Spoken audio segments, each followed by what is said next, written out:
ముఖ్యమంత్రి వర్యులు ఎప్పుడో 25-30 ఏళ్ల కిందట గీతమ్మను ప్రేమించాడు, పెళ్లి చేసుకున్నాడు. కానీ ఈ మధ్య ఇంకొక అమ్మాయిని ప్రేమించాడు ముఖ్యమంత్రి గారు. విద్య అనే పేరు కలిగిన అమ్మాయిని ప్రేమిస్తున్నాడు. ముఖ్యమంత్రి వర్యులు ఎప్పుడో 25-30 ఏళ్ల కిందట గీతమ్మను ప్రేమించాడు, పెళ్లి చేసుకున్నాడు. కానీ ఈ మధ్య ఇంకొక అమ్మాయిని ప్రేమించాడు ముఖ్యమంత్రి గారు. విద్య అనే పేరు కలిగిన అమ్మాయిని ప్రేమిస్తున్నాడు. ముఖ్యమంత్రి వర్యులు ఎప్పుడో 25-30 ఏళ్ల కిందట గీతమ్మను ప్రేమించాడు, పెళ్లి చేసుకున్నాడు.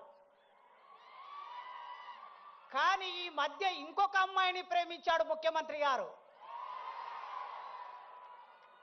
విద్య అనే పేరు కలిగిన అమ్మాయిని ప్రేమిస్తున్నాడు.